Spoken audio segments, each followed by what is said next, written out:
Ito parang may kamukha to na halaman sa Pilipinas eh.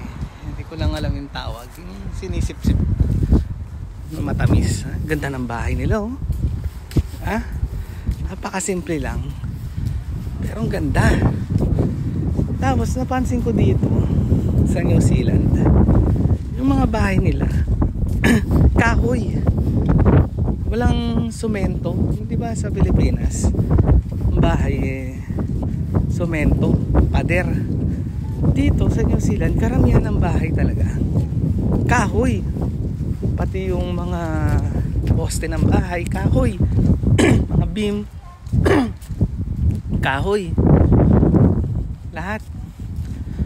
Lahat kahoy. Yan. Yan tinanong ko bakit ganun.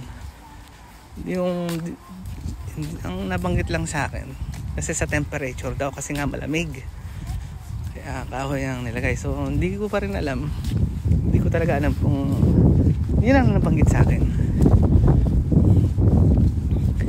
Yan. Sana ba tayo? Naligaw na ako Tapos may mga sasakyan dito mura. Uy, may apple oh. Ano yan? Pinamimigay lang yan? Oh. Kuha tayo yung kulay pula. Free apple. Oh, kuha tayong free apple oh. Yung kinaganda rito sa New Zealand. Kuha tayo kasi ko na yung buong box. Kuha tayong 4. Maraming salamat. Thank you sa nagbigay nito. Libre. Thank you very much. Ayan. I-video natin yung bahay para kung mapanood niya man to, alam niya na nagpa-thank you tayo. Ito mo na, naglalakad ka lang. May apple kang nakuha. Libre. Diba? Samantalang yung nalaglag pa. Tari nga. Samantalang yung apple sa Pilipinas 30 pesos isa. O dito pinamimigay lang. Diba? Oh, meron pa dito oh. Ay, ang pupula ng apple na to.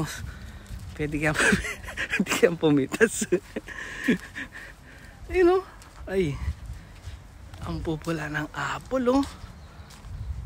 Oh. Oh. Grabe.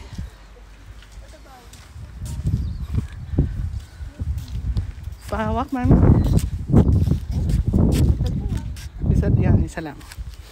Yan o. Nakalibre pa tayo ng apple. Ayos. Ay, masarap maglakad-lakad dito pag umaga.